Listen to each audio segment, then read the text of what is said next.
Assalomu alaykum. Aziz talabalar, o'tirishimiz mumkin. Bugungi tarix bilan tanishuv ko'rsatuvimizning bugungi mavzusi qadimgi dunyoda harbiy san'atning shakllanishi, ilk harbiy qurollarning paydo bo'lishi deb nomlanadi. Dastavval harbiy san'at tushunchasi haqida to'xtalib o'tsak birinchi rejamizda. Harbiy san'at o'zi nima? Harbiy san'at tarifi bo'yicha e'tibor bersak, quruqlik, dengiz, havoda harbiy harakatlarni olib borish nazariyasi hamda amaliyoti degan tushuncha bilan izohlasak bo'ladi. Harbiy san'at fani demak boshqa fanlar bilan uzviy aloqador hisoblanadi. Shu bilan birgalikda harbiy san'at tarixi hozirgi paytda harbiy strategiya, operativ san'at, taktik amaliyotlarni o'z ichiga oladi. Endi harbiy san'at degan tushuncha e'tibor bersak, dastavval qadimgi davrda ham bu yuzasidan ma'lumotlar mavjud. Shu bilan birgalikda keyinchalik olib borilgan tadqiqotlar natijasida harbiy tarix, shu bilan birgalikda harbiy san'at tushunchalari yuzaga keldi. Endi harbiy san'atni demak bog'liq qaysi ma'noda? Misol uchun siyosiy davlatlarning hayotida, ijtimoiy holatida, iqtisodiy holatida, ishlab chiqarishda bevosita bog'liq tushuncha hisoblanadi. Shu bilan birgalikda hozirgi paytda zamonaviy qurolli kuchlarda armiya degan tushuncha bor. To'g'rimi? Demak, armiya degan so'z o'zi qanday ma'noni anglatadi? E'tibor bersak, armiya lotincha armo, qurollantiraman degan ma'noni anglatadi. Xuddi shunday harbiy san'at tushunchasi bilan bog'laydigan bo'lsak, quruqlik yoki dengizda harbiy harakatlarni olib borishda ma'lum bir hududni demak qo'riqlash yoki biror bir hududga yurish qilish jarayonida to'planadigan harbiy bo'linmalar nazarda tutiladi. Shu bilan birgalikda e'tibor bersak, turkiy xalqlarda o'rta asrlarda ham bu narsalar mavjud bo'lgan. Misol uchun qo'shin, lashkar, cherik degan atamalar bilan izohlashimiz mumkin. Tarixdan demak bu haqida ma'lumotga egamiz. Hozirgi paytda olimlarning olib borgan tadqiqotlari bo'yicha butun dunyo bo'yicha insonlarning turmush tarzi, yashagan yillari, shu bilan birgalikda yashash jarayonida qanchalik darajada urushlarga to'g'ri kelganligi hamda urushlar to'g'risida to'xtaladigan bo'lsak, misol tariqasida shu yozma yodgorliklarning ma'lumot berishicha, e'tibor bersak 6000 yil mobaynida yer sharida 15 mingdan ziyod urushlar sodir bo'lgan ekan. Va bu urush shu davr ichida faqatgina 300 yilligina tinch yutgan ekan. Tasavvur qilaylik, demak insoniyat paydo bo'libdiki, doimiy tarzda demak raqobat, hududlarga bo'lgan talash, biror bir moddiy ehtiyoj yoki ma'naviy ehtiyojga bo'lgan raqobat natijasida ular o'rtasida kelishmovchiliklar yuzaga kelgan. Aynan ularning demak 300 yilligina tinch o'tganligini ko'rishimiz mumkin. Shu bilan birgalikda tarix fani hamda harbiy san'at tarixini biz o'sha tarixdan mavjud bo'lgan, tarix fanlari orqali o'rganilgan harbiy sarkardalarsiz tasavvur qila olmaymiz, to'g'rimi? Misol tariqasida aytishimiz mumkin. Spitamin yoki undan oldin Aleksandr Makedonskiy, to'g'rimi? Keyin mana Yuliy Sezar, Jaloliddin Manguberdi, xo'p, Chingizxon, undan tashqari demak Amir Temur, Zahiriddin Muhammad Boburlar hayoti bizga demak aynan harbiy san'at tarixi bo'yicha dasturiy amal bo'lib xizmat qiladi. Aynan shu mavzular bo'yicha tarix fanlaridan ham ma'lumotlar o'rganganmiz. Harbiy san'at tarixi o'tilish bo'yicha misol uchun aynan harbiy san'at tushunchasi Sharq va G'arb mamlakatlarida qay darajada rivojlanganligini taqqoslab o'rganamiz. Ya'ni Sharqda qadimgi davrdan o'rta asrlar, undan keyingi davrlarda demak qanday holatda rivojlandi, shu bilan birgalikda Sharqda harbiy san'atning rivojlanish yoki tanazzulga o'tishi davri misol tariqasida yoki G'arbda qanday bo'lganligi to'g'risida to'xtalib o'tamiz. Endi boya yuqorida aytib o'tganimizdek, harbiy san'at tarixi harbiy tarix bilan bog'liq. Harbiy tarix deyilganda e'tibor bersak, qadimgi zamonlardan hozirgi kungacha demak harbiy ishlarning rivojlanish jarayoni, shu bilan birgalikda qurolli kuchlarning rivojlanishi, insoniyat jamiyat taraqqiyotida qanchalik darajada o'rin tutganligi bilan bog'liq hisoblanadi. Endi aynan demak harbiy san'at tarixi esa aynan o'sha insoniyat yashagan davrlarda harbiy san'atning qay tarzda demak rivojlanganligi. Misol uchun aytishimiz mumkin. Ilk harbiy qurollarning paydo bo'lishi, to'g'rimi? insonlar tomonidan ularning paydo bo'lish jarayonida qanday materiallardan tayyorlanganligi, jang olib borish masalalari aynan harbiy san'at tarixi fani orqali o'rganar ekanmiz.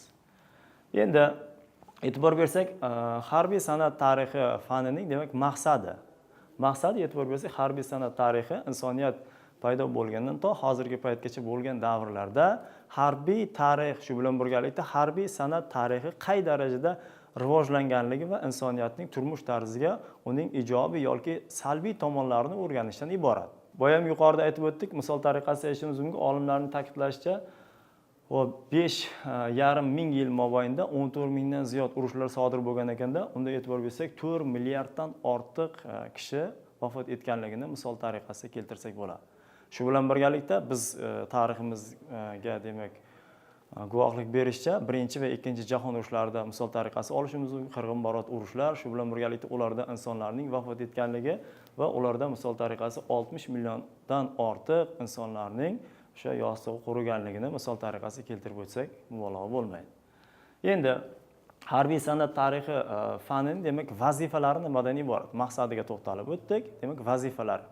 E'tibor bersak, insoniyat tarixi bir-biri bilan chambarchas bog'liq. Boya aytib o'tganimizdek, insoniyatning tarixi boshlanish davri bilan birgalikda aynan ular o'rtasidagi munosabatlarning rivojlanishi yoki buzilishi jarayoni, urushlar, ularning demak kelib chiqishi, urushlarning olib borish taktikasi, amaliyoti, aynan bu jarayonlar shu bilan birgalikda insoniyatning paydo bo'lgandan to hozirgi paytgacha bo'lgan davrning ijtimoiy, siyosiy, madaniy hamda harbiy tarixini o'rganish harbiy san'at tarix fanining demak vazifalari qatoriga kirar ekan.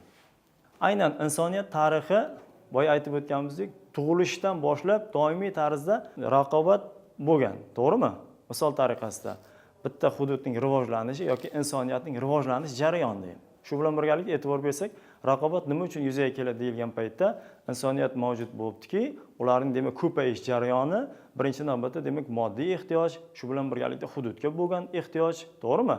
Yuzaga keladi. Aynan bu jarayon esa insoniyat o'rtasida, ya'ni insonlar o'rtasida to'satdan demak munosabatlarning buzilishi bilan bog'liq jarayonga olib keladi. Bu jarayon esa bizda harbiy san'at tarix fanida demak urush deb nomlanadi. Eslab qolyapmiz, demak urush.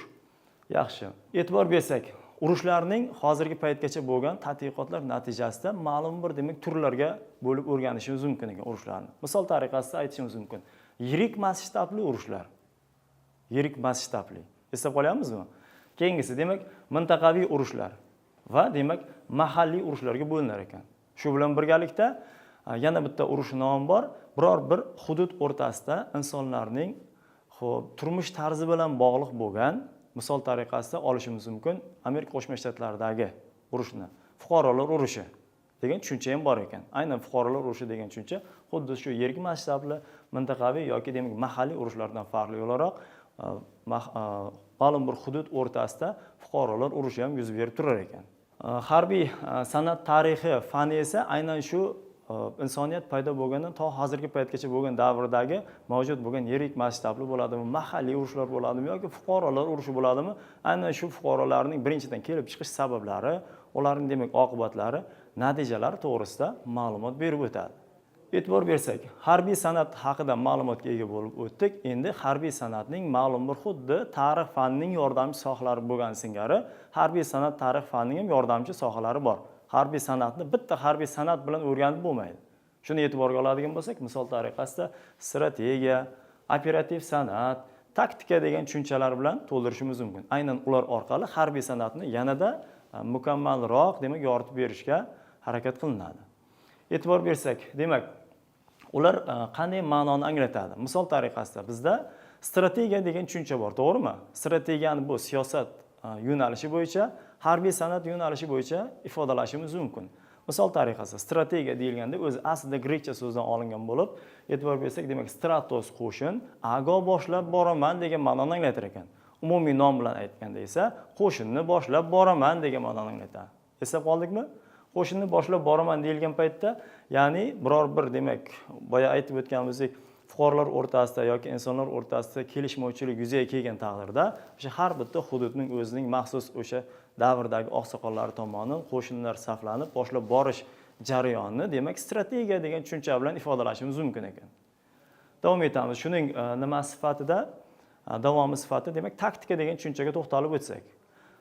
Taktika ham xuddi shunday, demak, grekcha so'zdan olingan bo'lib, demak, tasso, qo'shinni saflayman degan ma'noni anglatadi. misol tariqasida ichimizda armiyaga, harbiy xizmatga o'tagan yigitlarimiz bordir, to'g'rimi? Misol tariqasida qo'shinning yoki askarlarning yonma-yon bir yoki ikki qatorlama saflanishi hozirgi paytda zamonaviy armiyada sherinka deb nomlanadi, to'g'rimi? Qo'shinning demak oldinma-keyin qatorda saflanishi esa demak nima deb ataladi? Kolonna deb ataladi. To'g'rimi? Yoki shunga qarab hozirgi paytda zamonaviy armiyada buyruq beriladi. Ikki qator bo'lib sherinka bo'lib saflan yoki to'rt qatordan kolonna bo'lib saflan guruh degan komandalar beriladi. To'g'rimi? Aynan buni hozirgi zamonda armiyada demak qo'llashimiz mumkin ekan. Endi bu deyilganda taktika yoki strategiya degan tushunchalar kecha, bugun paydo bo'lib qolgani yo'q. Qadimdan demak bu narsalar mavjud. Hozirgi paytda ham bu narsa demak harbiy san'at tarixida, qurolli kuchlarda foydalanib kelyapmiz. E'tibor bersak, harbiy san'at tarixi biz aytib o'tganimizdek, demak urushlarning tajribalarini o'rganadi. Aynan shu qadimgi davr, o'rta asrlar, yangi davr misol tariqasi, ularning rivojlanish jarayoni, insonlar ishlatgan qurol-yarog'lar, ularning takomillashish jarayoni, qurol-yarog'larning dastavval toshlardan, oddiy o'sha daraxtlardan tayyorlangan bo'lsa, keyinchalik esa o'sha metallar ixtiro qilingandan keyin ularning ko'rinishlari ham takomillashish jarayonini o'rganib keladi. E'tibor bersak, insoniyat taraqqiyotining ilk bosqichi ibtidoiy jamiyat deb nomlanib, ibtidoiy jamiyatda e'tibor bersak, har bitta o'sha mehnat qurollari inson oddiy qilib tushuntirganda tabiat nimani inom etsa, shu bilan oziqalangan, shu bilan qanotlangan, to'g'rimi? Xuddi shunday, demak tabiatda nima mavjud bo'ladigan bo'lsa, agar ko'ngilsiz hodisa insonlar o'rtasida biror bir voqea yuz bergan taqdirda aynan shu tabiatdagi bor narsalar bilan qurollanishga harakat qilgan. Shu bilan birgalikda harbiy san'atda harbiy qurollarning paydo bo'lishi esa insonning moddiy ehtiyojini qondirish orqali yuzaga kelgan desak ham mubolag'a bo'lmaydi. Bunga nima sabab desak, misol tariqasida birinchi navbatda demak inson qornini to'yg'izish uchun nima qiladi? Ov qiladi, harakat qiladi, to'g'rimi? Harakat qilish jarayonida ov qiladi. Ov jarayoni insonlarning demak keyinchalik insonlar o'rtasidagi urushning taktikasi, strategiyalarini keltirib chiqardi desak maqsadga muvofiq bo'ladi. Nima sababdan? Sababi esa misol uchun katta-katta hayvonlarni qanday demak qo'lga tushirish, shu bilan birgalikda yoki keyinchalik o'q-yoy ixtiro qilingandan keyin esa shu o'q-yoylardan foydalanib kichik-kichik hayvonlarni ham qo'lga olish, shu bilan birgalikda ma'lum bir o'ziga jamoasiga tegishli bo'lganlaridan ozuqalanib, qolganlarini esa zaxira sifatida foydalanish ko'nikmalari shakllanib bordi, to'g'rimi? Aynan bu jarayon esa shu harbiy san'atda dastlabki demak qurollarning paydo bo'lishi, shu bilan birgalikda urushlar hamda ular to'g'risidagi nazariyalarning kelib chiqishiga sabab bo'lganligini ko'rib o'tishimiz mumkin. Misol tariqasida, xo'p, insonlar o'sha qadimgi davrdan boshlab ishlatgan qurollarga to'xtalib o'tsak, misol uchun toshbolta, cho'qmor, to'g'rimi? Toshator qurollarning kashf etilishi haqida tarixdan bizga ma'lum. Dastavval demak insonlarning o'sha oziq-ovqatni topish vositasi sifatida toshlardan foydalangan bo'lsa, xuddi shunday demak munosabatlarning to'satdan yuzaga kelish jarayoni bu urush deb oladigan bo'lsak, aynan urushlarda ham aynan toshbolta, cho'qmor hamda toshator qurollardan foydalanganligini misol tariqasida keltirsak bo'ladi. Xo'p, endi ov qilish jarayoni haqida boya to'xtalib o'tdik. Ov qilish jarayonlari qanday tarzda amalga oshirilgan? E'tibor bersak, ov usullari asta-sekin demak takomillashib bordi. Birinchi demak qopqon qo'yish. Ya'ni qopqon qo'yish deyilganda hozir mubolag'a tarzida nima bo'lishi mumkin? Tushuncha bo'lishi mumkin. Dastavval o'sha qopqonlar mavjud edimi deb. Qopqon qo'yish qanday? Misol tariqasida o'sha jamoaning birlashgan holatda katta-katta hayvonni qo'lga tushirish uchun kichik-kichik o'sha ya'ni oxiri berk, ya'ni daralarga olib borib qamashi. Aynan bu jarayon demak qopqon qo'yishga misol tariqasida olsak bo'ladi. Yoki demak o'rab olish. Yoki jamoa ko'pchilik bo'ladigan bo'lsa, o'ziga tegishli bo'lgan o'sha davrdagi misol uchun o'sha daraxtning tayoqlari deymizmi, to'g'rimi? Tosh, cho'qmorlar deymizmi, ular yordamida qurollangan holatda o'rab olishi hamda o'sha hayvonni qo'lga kiritishi. Shu bilan birgalikda ommaviy ov qilish rivojlanib bordi. Ommaviy ov qilishda keyinchalik o'sha o'q-yoyning ixtiro qilinishi jarayonida ommaviy ov qilishga misol tariqasi demak keltirsak bo'ladi. Insoniyatning sivilizatsiyasining ilk davrlardan boshlab tarixdan bizga ma'lumki, demak urug'lar shakllana boshladi, to'g'rimi? Urug'lar, qabilalar ittifoqi, to'g'rimi? Shu bilan birgalikda e'tibor bersak, urug' jamoalar yuzaga keldi. Aynan bu jarayon esa insoniyatning demak ko'payishi bilan bog'liq holda ularga demak hudud bo'yicha ehtiyojlar sezila boshladi. Hudud bo'yicha ehtiyojning sezilishi esa aynan ular o'rtasida munosabatlarning buzilib, urush holatiga keltirib chiqarganligini misol tariqasida keltirsak bo'ladi. Misol tariqasida dastlabki qurollar hamda to'qnashuvlar. Dastlab hozir mana xo'p, zamonaviy armiyalarda misol tariqasida ularning kelishmasligidan qat'iy nazar, xo'p, bir-biri bilan munosabatlar buzilgan taqdirda bostirib borish harakatlarini birinchi, ikkinchi jahon urushlarida ko'rib o'tganmiz, to'g'rimi? Aynan esa qadimgi davrda qanday tarzda olib borilgan? Misol tariqasida olishimiz mumkin. Birinchi, ov qurollari, jumladan o'q-yoyning takomillashish natijasida ular asta-sekinlik bilan urush harakati yuzaga kelganda ma'lum bir qonuniyatlarga bo'ysungan. Qonuniyat asosida olib borilgan. Misol tariqasida qonuniyatlar e'tibor bersak, o'sha nimalar bilan bog'liq edi? Birinchi, hujum to'satdan amalga oshirilishi taqiqlangan yoki avval demak muzokara olib borilgan. To'satdan amalga oshirish taqiqlangan. Nimaga deyilsa, misol tariqasida ularda orasida demak ayollar, yosh bolalar mavjud bo'lgan. Shu davrda ham aynan shu e'tibor bersak, shuning uchun ham to'satdan hujum qilish bir-biri bilan munosabatlar buzilgan taqdirda mumkin bo'lmagan. Balki ular diplomatik tarzda hozirgi tilimizdan aytganda muzokaralar olib borishga harakat qilgan. Keyinchalik esa mana to'qnashuvlar oldindan kelishib olingan joyda bo'lib o'tadigan bo'lgan jang qurollari tomonlarning kelishuviga asosan belgilangan. Hamma bir xil jang qurollaridan foydalanishga harakat qilgan, bir xil jang qurollari bo'lmaydigan bo'lsa, jang olib borilmagan. E'tibor beryapmizmi? Davom etamiz. Demak, ko'p hollarda tomonlar kelishmovchiliklarni bartaraf etish uchun tanlangan jangchilarning yakkama-yakka tarzda o'sha jang qilishi natijasida ikkita tomonning bir-biri bilan munosabatlari nihoyasiga yetgan. Bu qanday tarzda amalga oshirilgan desa, o'sha ikkita qo'shinning eng ishongan o'ziga harbiy, ya'ni jismoniy jihatdan yetuk bo'lgan, oddiy bizning tilimizda aytganda pahlavonlari chiqqanda ikkalasi kurashgan, qaysi biri g'olib bo'ladigan bo'lsa, aynan o'sha qabila g'olib deb e'lon qilingan. Tushunarli?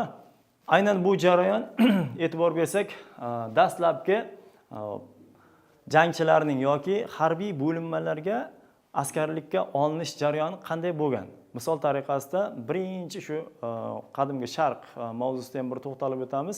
Dastlabki o'sha harbiy xizmatga o'tash jarayoni ko'ngillilardan yig'ilgan. Shu bilan birgalikda keyinchalik esa bu jarayon o'sha ma'lum bir, misol uchun 1 yillik, 2 yillik, 10 yillik, keyinchalik esa umrbod tarzda harbiy xizmatga o'tish jarayonlari yuzaga kelganligini ko'rib o'tishimiz mumkin.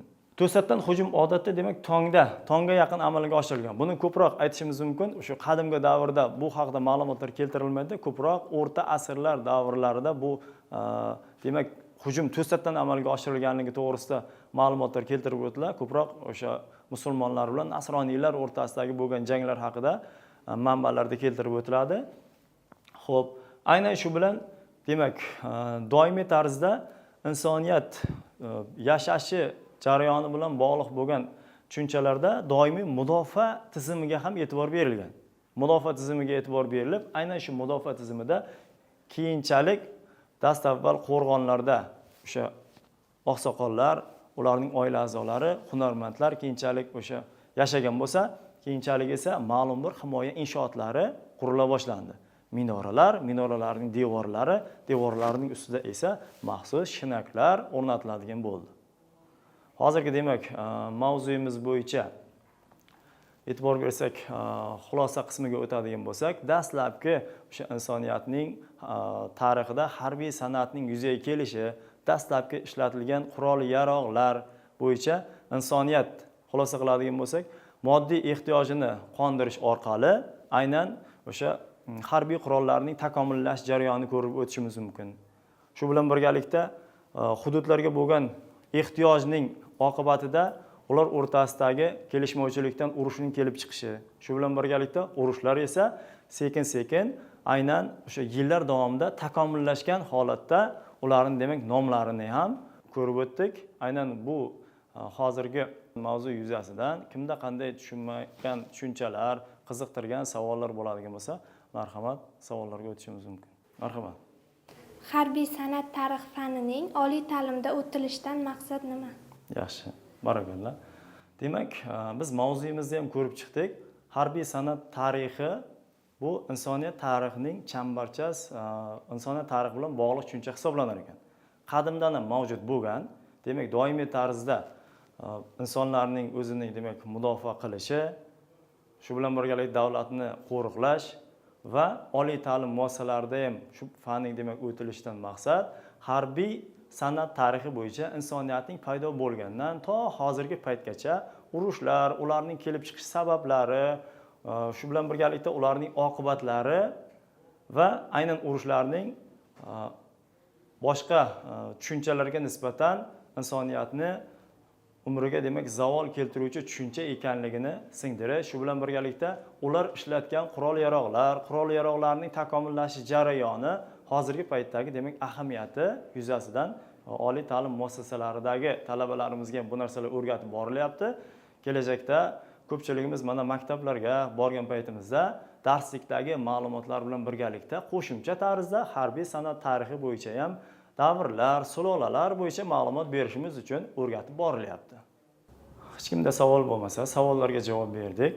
Demak, bugungi tarix bilan tanishuv darsimizda e'tibor bersak, qadimgi dunyoda harbiy san'atning shakllanishi degan mavzu yuzasidan mavzuimiz o'z yakuniga yetdi.